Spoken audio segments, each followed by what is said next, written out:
Queridos, nós vamos conversar hoje sobre algo que é fundamental numa conferência que trata da geração de filhos para Deus. A mensagem de hoje, eu poderia dizer que ela vai ser um resumo do que é a visão da igreja.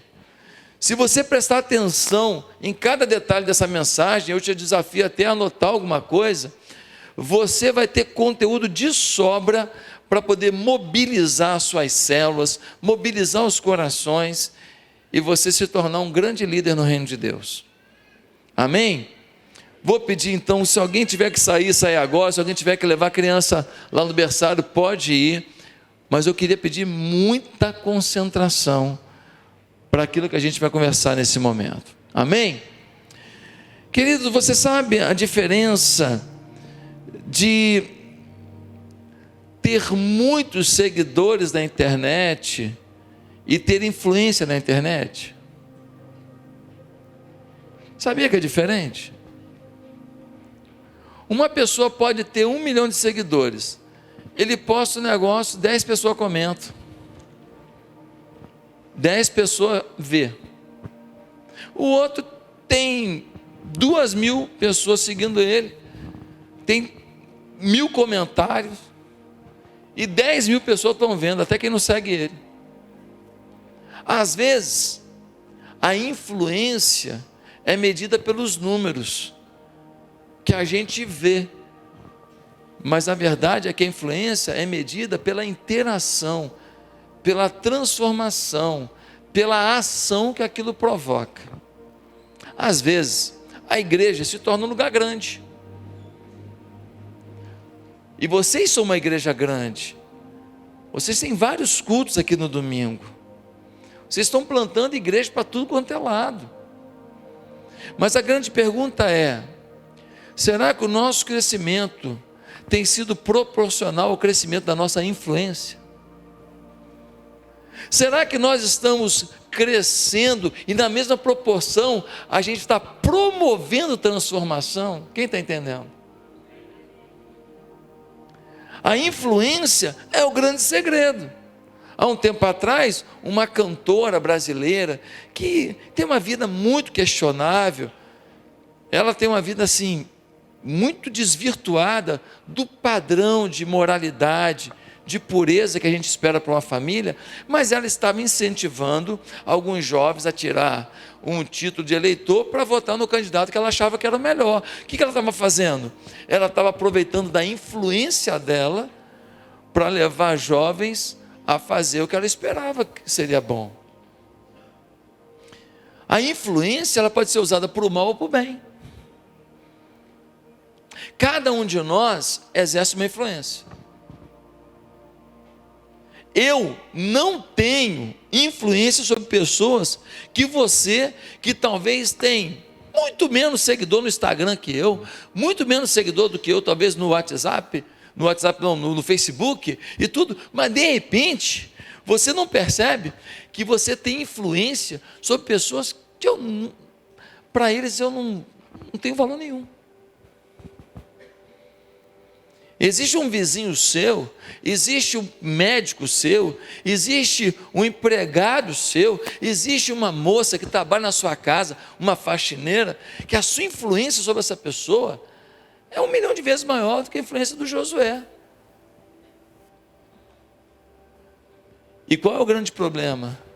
É que às vezes a gente está esperando que o Josué chegue em alguém que Deus deu a influência a você, para atingir aquela pessoa. Quem está entendendo? O grande problema da igreja hoje é que ela não percebeu o tamanho e a importância e a oportunidade.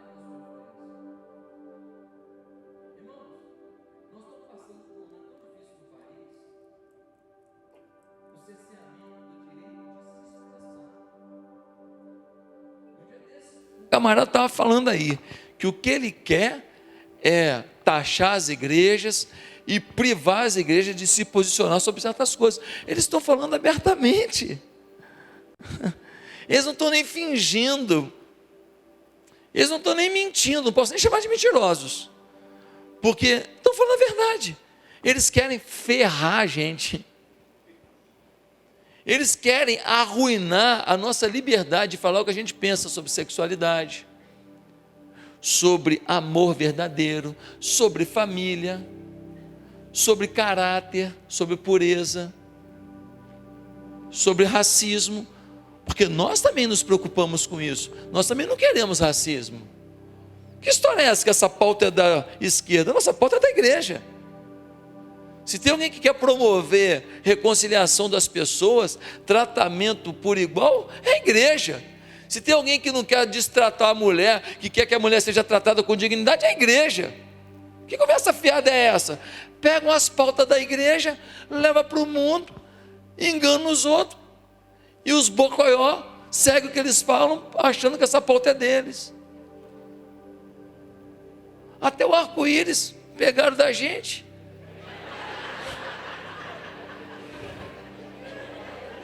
Sim ou não? O arco-íris é um símbolo de uma aliança feita entre Deus e a humanidade a partir do relacionamento dele com um homem chamado Noé.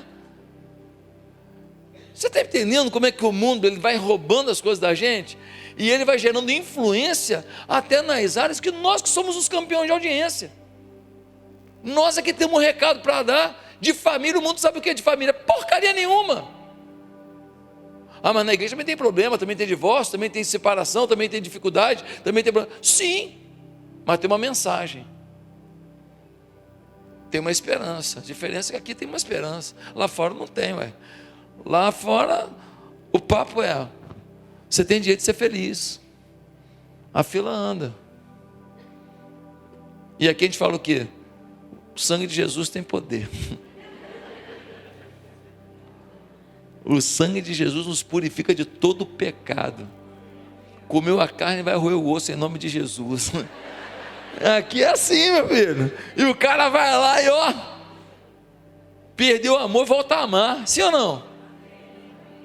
Aquela mulher não queria sexo com o marido, começa a olhar para o cara, já se treme todo só de ver. Por quê? Porque Jesus bota amor por ele de novo. Esse é o evangelho.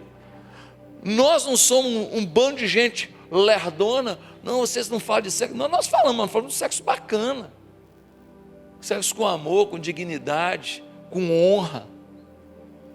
Nós não falamos de um sexo banalizado, que as pessoas vão deitando um na cama do outro, daqui a pouco já não supre mais. Aí começa a procurar confusão, começa a procurar orgia, começa a procurar bebedeira junto, vício junto, começa a procurar traição, prostituição. Por quê?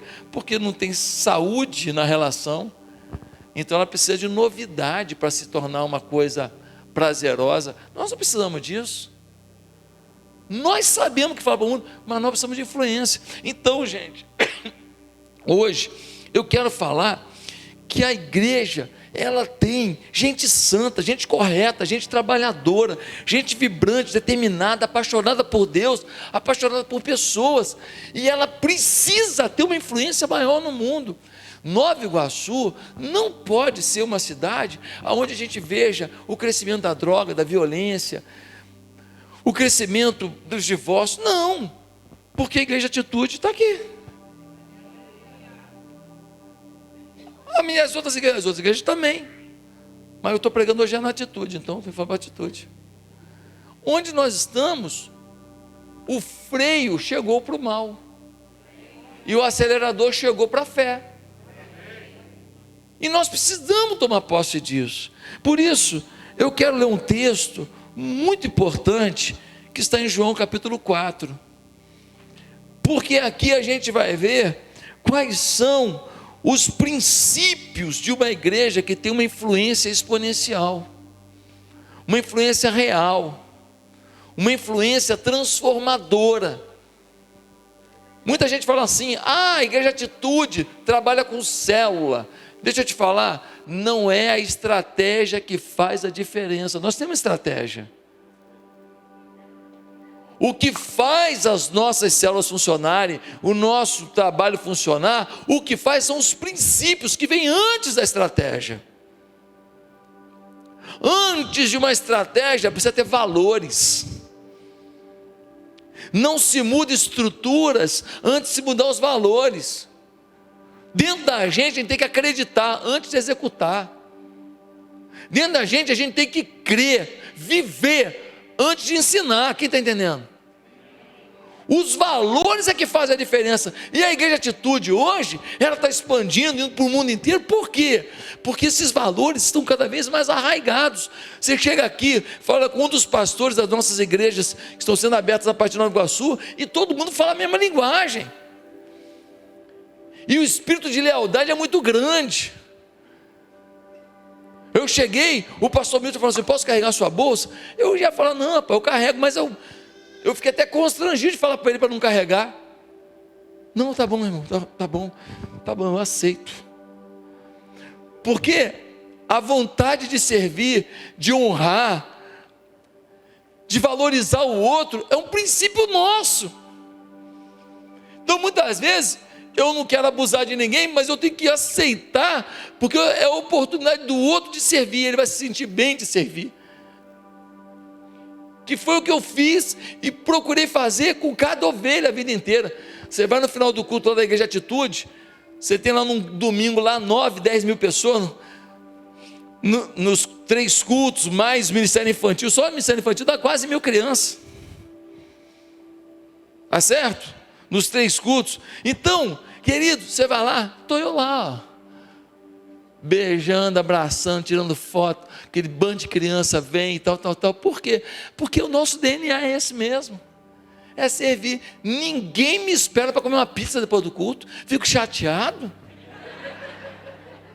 Ninguém, porque quem tem paciência para me esperar? Ninguém. Mas por quê? Porque o princípio é maior do que a minha vontade de comer a pizza. Então o princípio, eu não posso mudar aquilo que é nosso princípio, nosso valor. Quem está entendendo? Então vamos abrir a Bíblia, João 4, eu quero ser bem objetivo, nós vamos até no máximo 00:20. Amém? João 4, versículo 7, você conhece bem essa história, é a história da mulher samaritana, e diz assim, João capítulo 4, no versículo 7.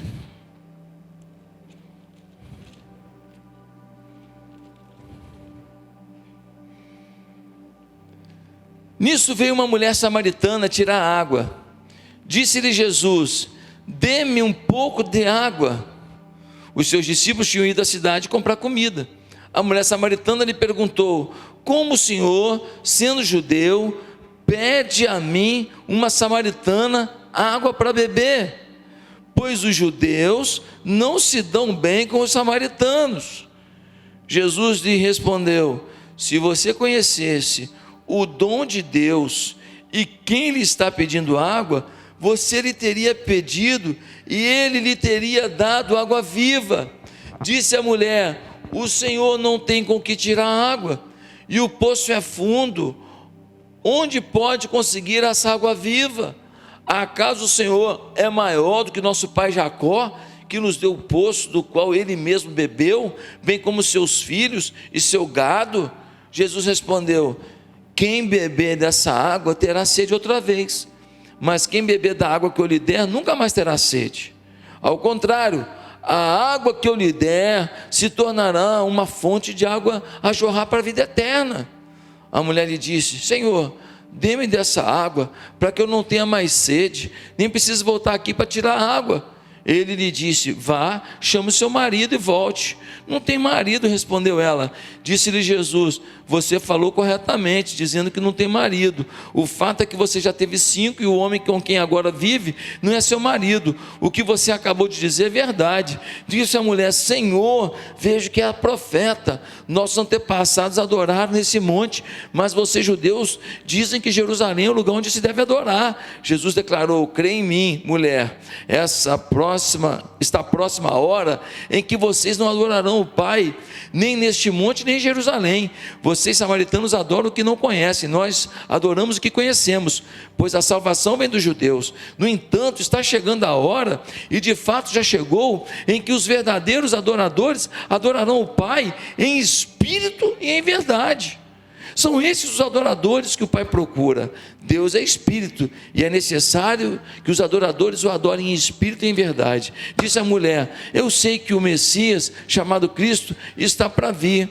Quando ele vier, explicará tudo para nós. Então Jesus declarou: eu sou o Messias, eu que estou falando com você. Naquele momento, seus discípulos voltaram, ficaram surpresos ao encontrá-lo conversando com uma mulher, mas ninguém perguntou: o que queres saber? Ou por que estás conversando com ela? Então, deixando o seu canto, a mulher voltou à cidade e disse ao povo: venham ver um homem que me disse tudo o que tenho feito. Será que ele não é o Cristo? Então saíram da cidade e foram para onde ele estava. Enquanto isso, os discípulos insistiam com ele: mestre, come alguma coisa. Mas ele lhes disse: tenho algo para comer que vocês não conhecem. Então os seus discípulos disseram uns aos outros: será que alguém lhe trouxe comida?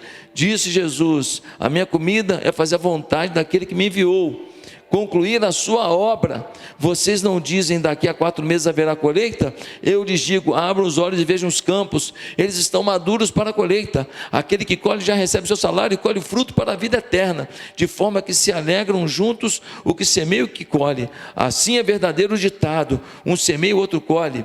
Eu os enviei para colherem o que vocês não cultivaram. Outros realizaram um trabalho árduo e vocês vieram usufruir do trabalho deles.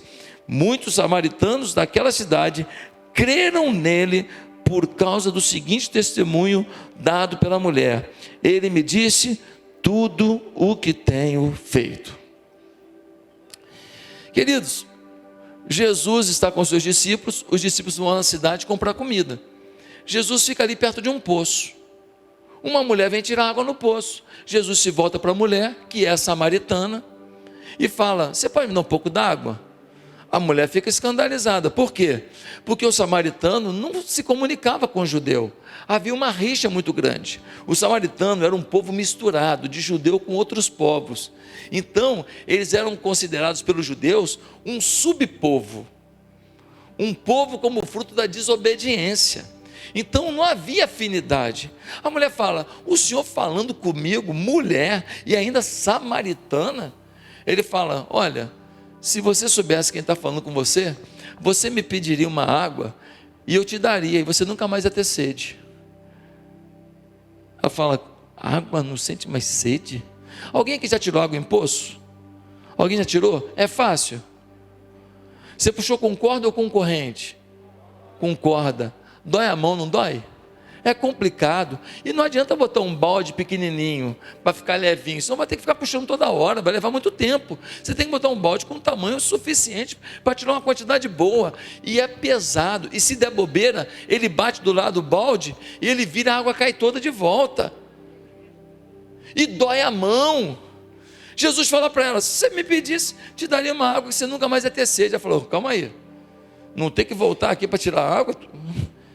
Que água é essa, meu irmão? Fala para mim. Ele fala: não é água normal não, é água da vida eterna. E ele fala assim: eu posso te dar, mas primeiro vai lá, chama seu marido. Ela fala: eu não tenho marido. Ele falou certinho, hein? Falou a verdade, porque o que está com você não é teu marido, e os outros 5 que você já teve também não eram. A mulher vira e fala assim: o senhor é profeta, né? Sabe a minha vida toda. Aí a mulher fala assim: posso perguntar uma coisa para o senhor? Olha o que a mulher pergunta, gente, é de assustar. O meu povo diz que a gente deve adorar a Deus no Monte Gerizim. O povo de vocês diz que é em Jerusalém. Eu queria tanto adorar a Deus, onde que eu posso adorar? Jesus fala assim: nem lá nem cá, o que importa é que Deus é Espírito, e importa que os que o adoram em Espírito e em verdade. A mulher fica encantada com a presença de Jesus. O que ela faz? Ela vai para a cidade, chega na cidade e fala: gente, encontrei um homem que contou minha vida toda, encontrei um homem que falou coisas incríveis para mim, eu acho que é o Messias. A cidade vem até Jesus, Jesus conversa com a cidade, sabe o que aconteceu? Uma multidão se converteu. Nesse texto, nós temos os princípios de uma influência exponencial, porque foi exponencial. A partir daquela mulher, um monte de gente da cidade de Samaria se converteu. E o que fez isso acontecer? Quais são os princípios que fazem uma influência exponencial acontecer na Igreja Atitude Nova Iguaçu? Primeiro, nós precisamos de uma igreja que forma cristãos cheios de paixão por vidas. Gente, Jesus estava ali descansando. Jesus estava ali esperando a comida chegar. Os caras foram do McDonald's buscar um lanche. Jesus gostava muito de McFish.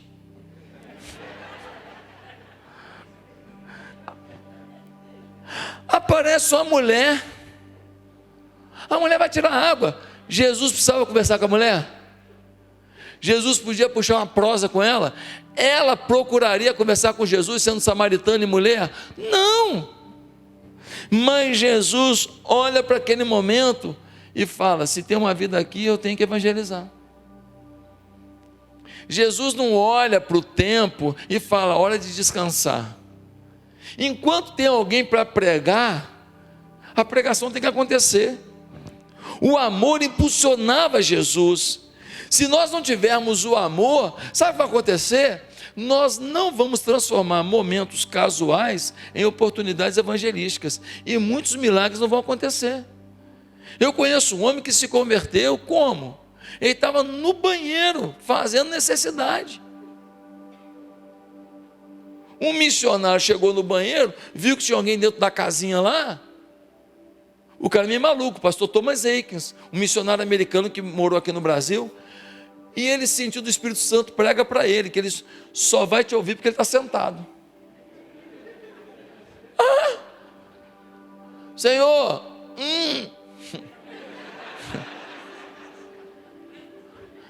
se o senhor morrer hoje, o senhor tem certeza que o senhor vai para a vida eterna? O senhor vai viver no céu? O homem estava lá sentado no trono, falou: não. O pastor Thomas Aikens pregou o evangelho. De repente o cara abre a porta, cai de joelho no chão, falando: moço, estava pensando em me matar. Só pode ter sido Deus que mandou o senhor aqui. E entregou a vida a Jesus. Agora, se o Thomas Aikens não tivesse sensível, porque tem que estar muito sensível para querer evangelizar no banheiro nesse momento. Mas quantas vezes a gente não está sensível? Você imaginou quantas pessoas que teriam se convertido, que passaram por você e você não fez nada? Já parou para pensar quantas pessoas que teriam vindo a esse culto e não vieram porque você ainda não convidou? Já parou para pensar quantas pessoas que você encontrou no mercado e a pessoa falou assim: o limão tá bom, o mamão tá legal, essa batata tá boa, vem cá, como é que escolhe abacaxi? E uma porta se abriu para que aquele momento fosse um momento de salvação, de evangelização. Jesus não perdia tempo. Por quê? Porque um cristão sem paixão é sinal de imaturidade. Todo cristão que não transforma toda oportunidade em evangelismo é porque é imaturo. Ainda não descobriu o quanto é salutar, é necessário que a gente anuncie a salvação o tempo inteiro. Paixão por almas não vem por acaso. É preciso saber pelo menos duas coisas. Primeiro, as pessoas não são apenas o que elas apresentam. A mulher tinha uma vida meio esquisita, sim ou não? Estava no sexto homem. Uma mulher que vivia de cama em cama, de motel em motel, de gandaia em gandaia. Uma mulher de uma vida esquisita. Mas por trás daquela mulher tinha uma mulher falando: moço, já que o senhor é profeta, como é que eu posso adorar? Tinha uma mulher que tinha uma vida esquisita, mas não estava feliz não. Mas a gente olha para uma pessoa e a gente vê o estereótipo, e a gente vê a roupa, e a gente vê a postura, e a gente vê as joias, a gente vê a agressividade, a gente vê a arrogância, e a gente vê a truculência da pessoa, e a gente vê a agressividade da pessoa, e o que a gente vê define o fim de um relacionamento. Porque a gente não consegue perceber, pela paixão no nosso coração, que é por trás daquela casca grossa, tem um coração que sangra. Jesus não viu uma mulher de vida vadia. Jesus viu uma mulher que talvez tenha sido abusada. Talvez abusada na sua infância. Talvez abusada por um parente próximo. E que depois tentou suprir sua dor nos braços dos homens que lhe encantavam, lhe seduziam e talvez lhe enganavam. E ela foi escrava de relacionamentos, porque sua autoestima já foi ferida talvez na sua infância. Jesus não olhou o estereótipo, Jesus não olhou a vida que pregressa, Jesus olhou uma vida. Sabe por que não se converte um monte de gente esquisita, ruim, estragada? Porque de tão estragado que está, ninguém nem prega para eles.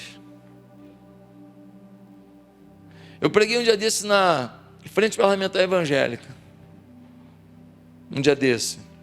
Tem uns 5 meses. Quando eu acabei de pregar, estava um choro naquela sala, que até eu fiquei assustado. Eu falei, esse bando de cara aqui também tem coração. Porque muitos desses parlamentares evangélicos são porcaria. Não são todos que vivem evangelho mesmo.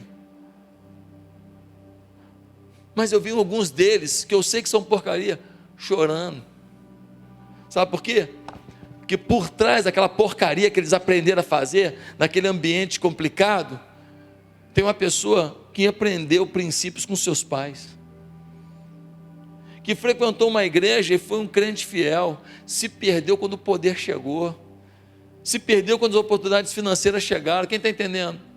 Nós precisamos ver as pessoas não apenas pelo estereótipo, mas uma segunda coisa a gente tem que entender, se a gente quer amar as pessoas, é que toda semente do evangelho lançada sobre uma vida nunca será em vão.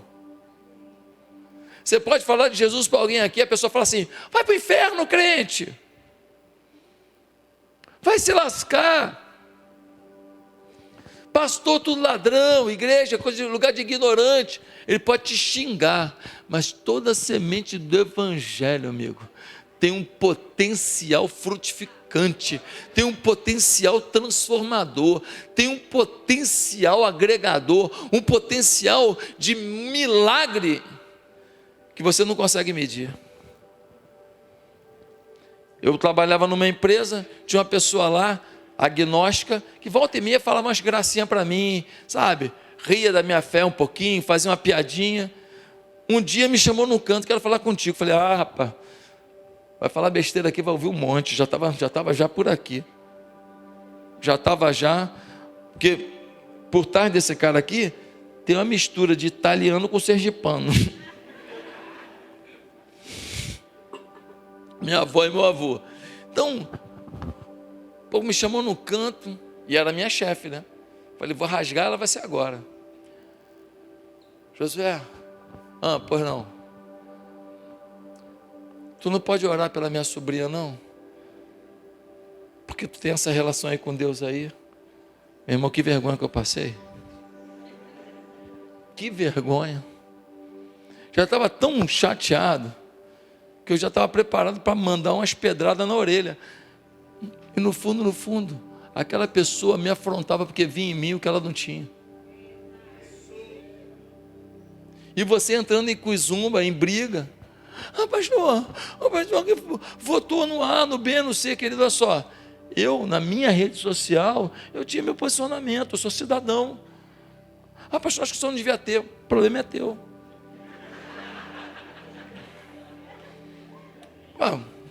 O direito seu. Eu, como pastor, sou pastor de todo mundo. Como cidadão, eu tenho minha opinião. Você tem direito também. Amém? Eu sou pastor de todo mundo, não mando ninguém embora. Quer votar em quem? Ah, vou votar na Simone Tebet. Vou votar no Lula. Em quem? No capeta. Vota em quem você quiser. Beleza, pode votar. Não, no Bolsonaro. Pode votar. Eu tenho meu posicionamento como cidadão. Tá certo? Como cidadão, eu tenho o meu posicionamento. Mas, meu querido, a minha mão tem que estar estendida para qualquer pessoa. Quem pensa igual, quem pensa diferente. Ah, porque eu voto no capeta. Tá bom, filho. Vem cá que eu vou te ajudar a votar em Jesus. Quem vai mudar a tua vida é Jesus, não vai ser candidato nenhum, não. Nós temos que amar as pessoas, gente. Que história é essa? Nós temos que amar as pessoas. Discussões de opinião acontecem. Agora, estender o amor de Deus, nós temos que ter paixão. Eu conheci em Orlando um rapaz, um empresário. Começou a contar a história dele para mim. Aí estou escutando ele lá. Ele começa a falar, tal. Qual era a história do menino? Menino pobre, da Rocinha, favela famosa do Rio de Janeiro, a maior favela da América Latina. A mãe dele se envolveu com um traficante. A mãe dele se drogava o dia inteiro. Um dia ele voltando da escola com os amiguinhos dele lá, ele chega, está a mãe dele seminua, toda machucada, drogada, caída no chão. Ele pega a mãe e leva a mãe para casa, suja, seminua e drogada. Ele contando isso para mim, a lágrima descia. Qual o destino desse menino sem pai, com a mãe que se envolveu com o traficante vivendo essa vida? Qual o destino dele? Um dia, o destino dele chegou, Jesus. Ele se converteu, mudou de vida, teve esperança. Estava lá em Orlando, falando de negócios, é empresário, tem negócios nos Estados Unidos também. Por quê? Porque chegou o Evangelho. É uma dor para ele até hoje lembrar daquilo? É. Tanto que ele chorou contando para mim. Mas tem esperança para ele lidar com isso, por quê? Porque Jesus chegou na vida dele. Ô gente, nós temos que falar de Jesus. Um dia desse, eu fui pregar, eu faço parte de um mastermind do Paulo Vieira, que é o maior coach do Brasil, e eu faço parte de um grupo de estudo, um grupo de reflexão, né, mente mestra, né, de bate-papo sobre empreendimento, tudo com ele. E ia ter um encontro em Dourado, é uma cidade do interior de São Paulo. E aí, eu fui até Ribeirão Preto de avião, peguei um Uber, para me levar até Dourado, o Uber mais caro da minha vida. E aí, 2 horas de Uber, meu irmão, o negócio foi forte.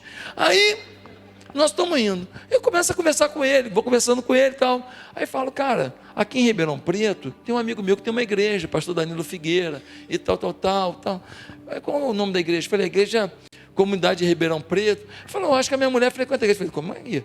Tua mulher frequenta a igreja e você não? Calma aí, liga para tua mulher aí. Aí o cara, sério? Liga para tua mulher, rapaz.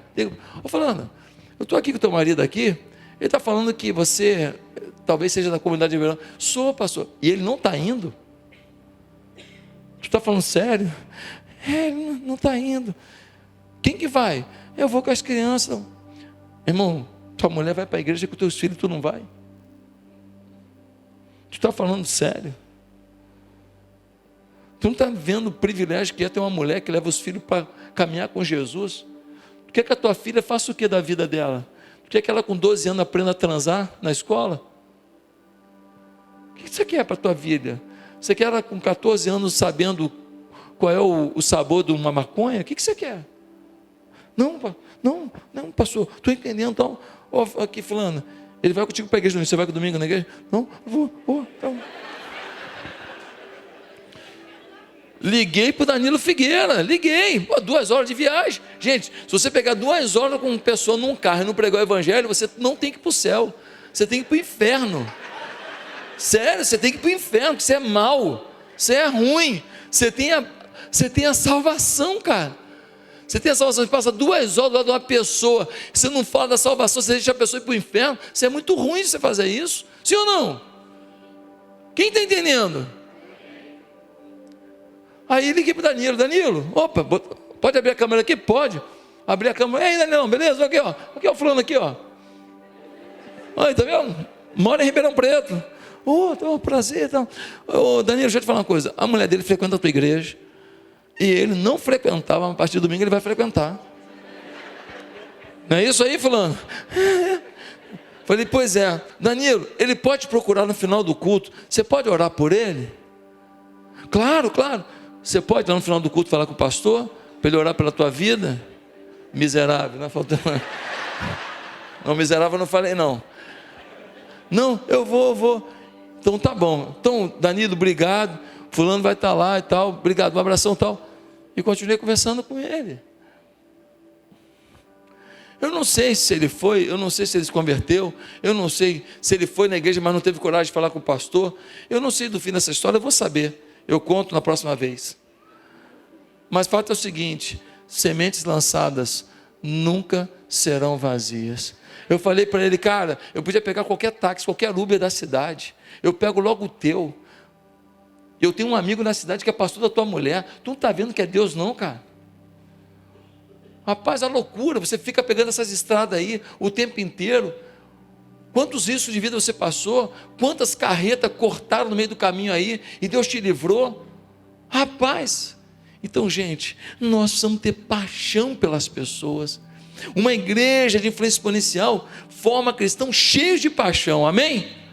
Segundo, uma igreja exponencial na sua influência é uma igreja que não pode se conformar em perder ninguém. Nós não podemos perder ninguém. Nós temos que lutar para manter todo mundo. Ao pedir água, a mulher questionou Jesus.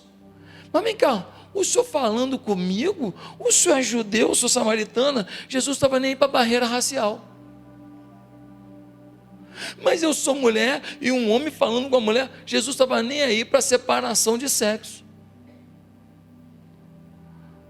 Jesus não estava nem aí para as barreiras que as pessoas colocam. Jesus estava lá preocupado com aquela vida, com aquela mulher. Ele não quer perder ninguém. Nós não podemos perder ninguém. Um irmão estava afastado da igreja. Eu comecei a ir lá para a porta da casa dele, lá numa comunidade chamada Tijuquinha. E eu começava a ficar lá, porque eu ligava e ele não atendia. Eu tentava falar com ele, não conseguia. Então eu fiquei de tocaia, perto da casa dele, para pegar ele. É sério. Nossa, já fiz tocaia. Gente, uma vez um cara voltando do adultério, 3 horas da manhã, eu na porta do prédio dele. Quando ele me viu, parecia que estava vendo o capeta, meu irmão. Não, olha, você acha que ministério acontece à toa? Você acha que sucesso ministerial acontece à toa? Ministério é fruto da tua paixão pelas pessoas, meu filho. Não é da tua perfeição não, mas da tua paixão. Aí eu fiquei lá, de tocaia, tal. Fiz isso umas 3 ou 4 ou 5 vezes, eu não lembro. E não consegui falar com esse irmão. Ele estava indo para bebedeira, mulherada. Um belo dia o cara chega na igreja com a fulana, com a mulher dele, e fala, pastor, voltei para a igreja, tal, porque o senhor foi maravilhoso na minha vida. Eu falei, fui maravilhoso? Não consegui falar contigo? Pois é, pastor, o senhor ligava e não atendia. Pois é. E o senhor ainda ficava lá tentando me encontrar e não conseguia. Eu falei, como assim? É, pastor, eu vi o senhor lá dentro do carro. E eu ficava assustado de falar com tanta gente para ele cuidar, e ele fica aqui na porta, aqui, ó, para cuidar de um homem que nem eu, que está no meio da cervejada e da mulherada. Aquilo mexeu comigo, pastor. Eu quero te agradecer. A semente do evangelho nunca volta vazia. Nós não podemos perder ninguém. Nós temos que lutar por cada pessoa. Cada pessoa. Às vezes uma pessoa que foi muita vergonha vai ser a pessoa que vai ter mais gratidão a Deus, vai ser a pessoa mais dedicada a Deus. Às vezes a pessoa que aprontou mais vai ser a pessoa que mais vai querer mostrar sua gratidão ao Pai, porque ela é fruto da graça de Deus. Então nós temos que crer nisso. Nós não podemos desistir de ninguém. Ah, pastor, problemática aqui da célula, ai que o diabo que eu carregue. essa problemática, se a igreja não abraçar, quem vai abraçar? Nós não desistimos de ninguém. Uma pessoa pode desistir da gente. Nós não desistimos de ninguém. É um princípio nosso, quem está entendendo? Em terceiro lugar, qual é a igreja que tem uma influência exponencial? Tem alguém aqui ainda? Chegou o diácono aqui, graças a Deus. Obrigado, querido. Terceiro lugar, é uma igreja que promove maturidade espiritual pelo discipulado intenso. Uma igreja que tem uma influência exponencial é uma igreja que promove maturidade espiritual pelo discipulado intenso. Você fala, pastor, mas isso não está no texto. Que história é essa de discipulado? Mas olha o que vai dizer o texto. Quando a gente lê no versículo 39, a gente lê uma coisa interessante, ó. Diz assim, versículo 39: muitos samaritanos daquela cidade creram nele por causa do seguinte testemunho dado pela mulher. Ele me disse tudo o que tenho feito. Versículo 42: e disseram à mulher: agora cremos, não somente por causa do que você disse, pois nós mesmos ouvimos e sabemos que este é realmente o Salvador do mundo. Olha o que aconteceu. Jesus ficou com eles um tempo. Jesus passou ali alguns dias a pedido deles, e ficou ali o quê? Ensinando a palavra de Deus. O discipulado de Jesus era poderoso demais, né? Jesus é Jesus.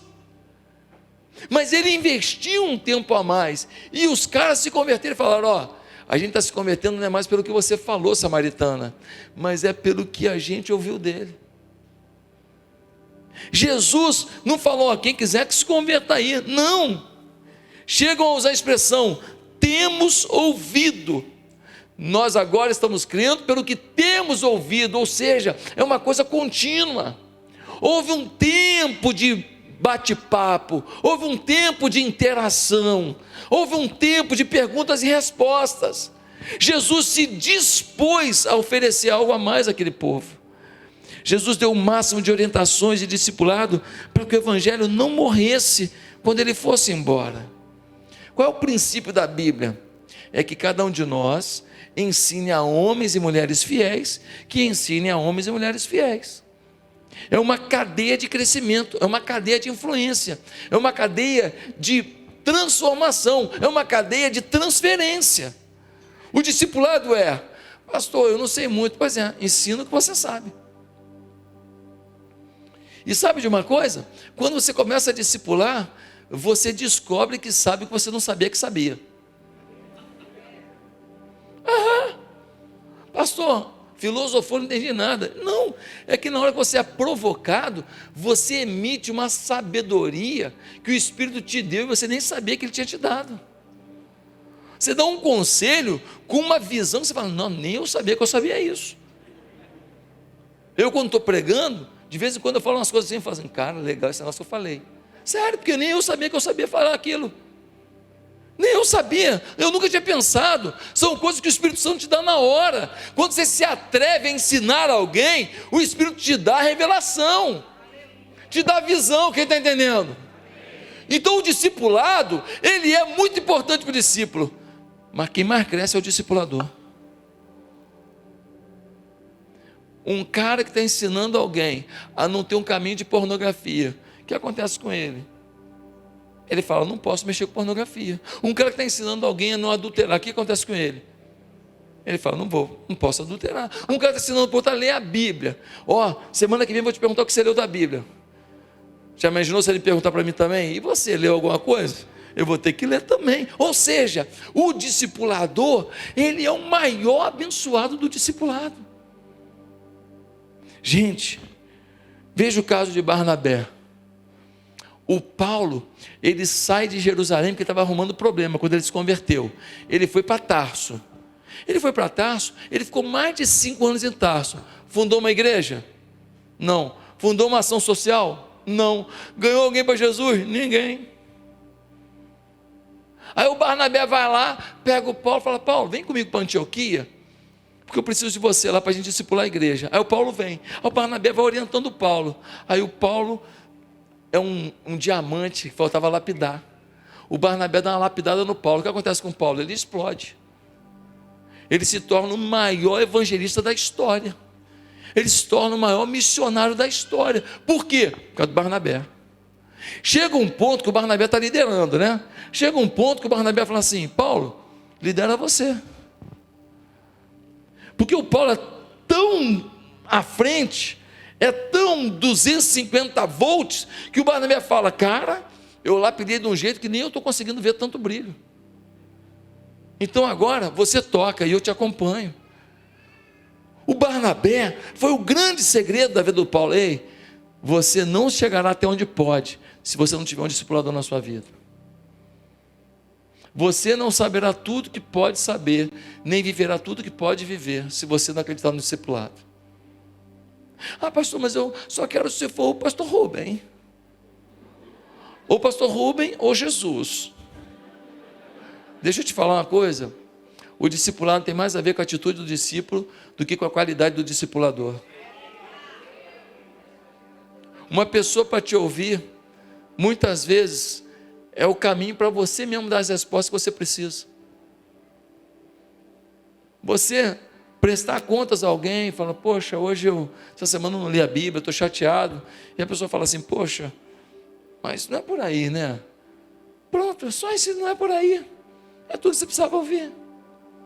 Deus usa o não é por aí como se fosse uma redação, como se fosse um livro, como se fosse um anjo soprando uma trombeta e te anunciando uma verdade. O não é por aí, é tudo que você precisava ouvir. O Espírito Santo trabalha o resto.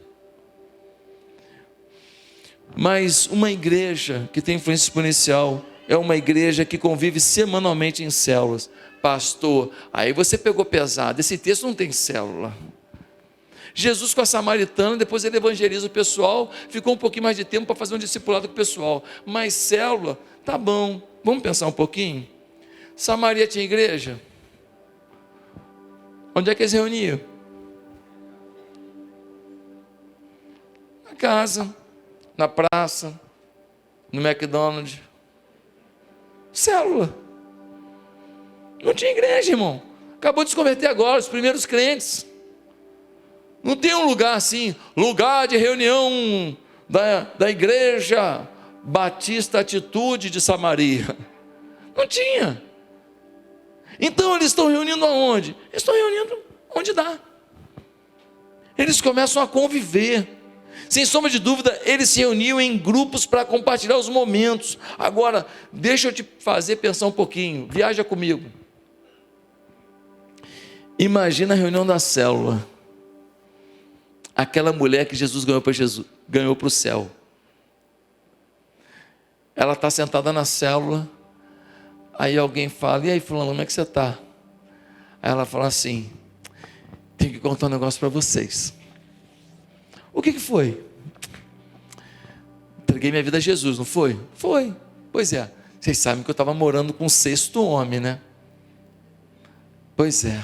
Todo mundo aqui na cidade sabe. Pois é, virei para ele e falei assim: perdeu o playboy. Agora, se quiser usufruir, vai ter que assumir compromisso, tem que casar. E aí? Aí que ele falou: tá maluca? O que importa é o sentimento, documento não vale nada. Aquelas palhaçadas que você ouve aí. O que importa não é papel. Aí eu falei: não importa, né? Tudo bem, estou saindo, porque eu vou viver uma vida reta, digna diante de Deus. Deus mudou a minha vida. É mesmo, fulana? Você está sozinha? Não. Ele me procurou uma semana depois. Falou que ele não vai encontrar uma mulher tão firme, que ele ficou me observando uma semana, viu a mudança na minha vida, se eu podia casar com ele. Eu falei: então ajoelha. Ele ajoelhou e pediu minha mão em casamento. Sério, sério. E você sabe que meu pai mora aqui perto, né, em Bereia. Fomos lá em Bereia. Fomos lá. Ele foi lá pedir a mão do meu pai, minha mãe em casamento para meu pai. Era um sonho da minha vida. Meu pai abençoou a gente. Eu estou casadinho agora, tudo certinho, diante do Senhor, diante da sociedade. Mas você imagina na célula o povo ouvindo esse testemunho. Imagina o que acontece no coração das pessoas que ouvem de uma mulher que tinha esse tipo de vida, que agora vive essa outra vida em Cristo. É isso que a célula faz. A célula é esse lugar de interação, onde a gente começa a perceber o que Deus está fazendo na vida uns dos outros. E a gente vai crescendo, a gente vai avançando, a gente vai aprendendo. Gente, é maravilhoso viver em célula. Teve um grande avivamento no século XVIII, e tinha um homem chamado Wesley, e tinha um homem chamado Whitefield. Os dois pregavam para multidões, só que tinha uma diferença. Whitefield pregava às 6 horas da manhã para 6.000 pessoas no frio, gente em cima de cavalo, em cima de árvore, para ouvir o evangelho. Impressionante, sim ou não? Só que o Wesley, ele pregava também para multidões, e depois ele agrupava essas pessoas em grupos de oração, em células. E ele pegava as pessoas que convertiam e falava: vocês moram onde? A gente mora ali, perto do shopping de Nova Iguaçu. Tem uma célula ali, na casa do fulano. Reúne lá. E eles reuniam lá 20, 30 pessoas lá para orar juntos, para louvar juntos. Então, o trabalho de Whitefield se resumia na pregação que ele fazia, mas depois não tinha continuidade. O Wesley dava continuidade. Surgiu inclusive a igreja metodista, fruto do método de Wesley, que era a célula. Gente, célula é o melhor caminho para a pessoa, de forma natural, se envolver com o evangelho. Nós temos que acreditar nessa visão. Nós temos que botar todo mundo da igreja na visão. Nós temos que convidar a gente o tempo inteiro.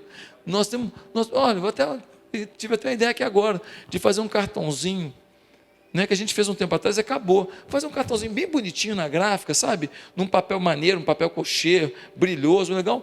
Assim, onde a pessoa preenche, fica um espaço sem ser brilhoso, só para preencher o endereço da célula. E a gente espalhar para todas as atitudes, para todo mundo andar com isso no bolso, pequenininho assim, encontrou com a pessoa, convidando para a célula o tempo inteiro. Nós temos que levar todo mundo para a célula. Por quê? Para eles ouvirem de Jesus de forma natural, espontânea, relacional. Quem entendeu? Por que o cara vai todo sábado de manhã para aquele boteco fedorento perto da sua casa? Tem um boteco lá perto da sua casa? Tem boteco? Não tem não? Aqui em Nova Iguaçu não tem boteco. Aqui vocês são tudo chique.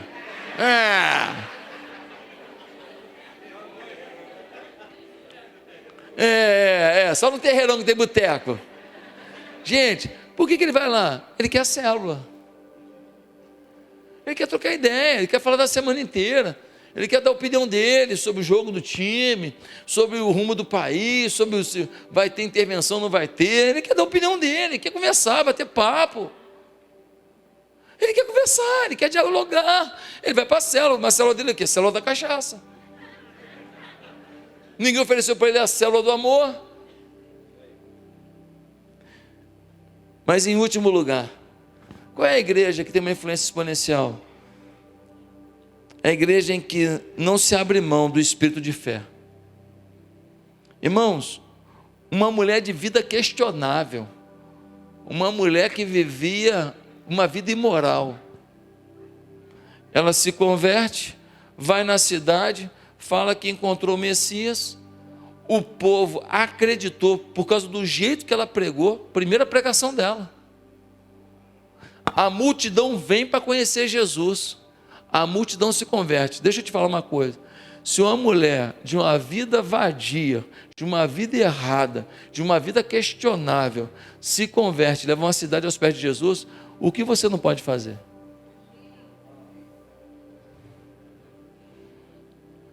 Mas eu não fiz faculdade. A mulher também não. Não, mas eu não tenho doutorado. A mulher também não. Mas eu não tenho roupa de marca. A mulher também não.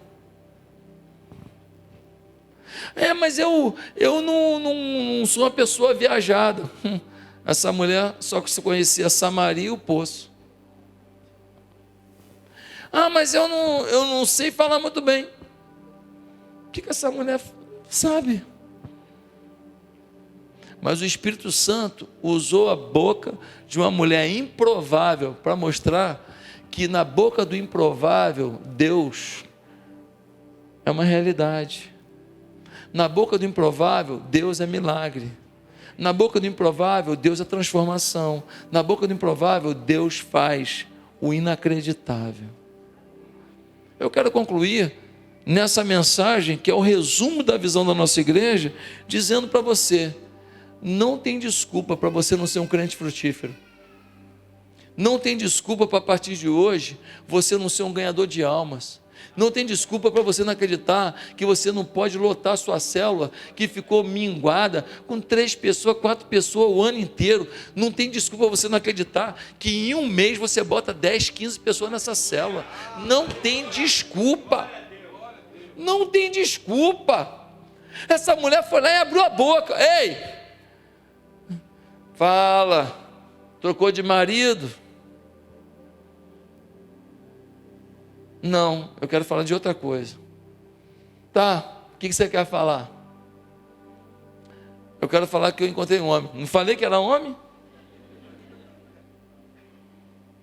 Não, mas eu não encontrei um homem normal. Como assim não normal? Eu encontrei um homem que sabia a minha vida toda. Enquanto ele falava, o meu coração explodia. Mudou a minha vida. Eu tive um encontro com Deus de falar com esse homem. Eu acho que é o Messias. A cidade vai lá para confirmar. Ei, se você abrir a tua boca para falar das coisas de Deus, você vai abrir menos a sua boca para falar as besteiras que você andou falando. Se você abrir a tua boca para profetizar o poder de Deus, você vai abrir menos a tua boca para profetizar o mal sobre a tua própria vida, sobre a vida das pessoas que você ama. Se você abrir a tua boca para anunciar o caminho para os outros, você mesmo não vai se perder no caminho da vida. Que Deus nos abençoe e nos dê uma igreja exponencial. Amém.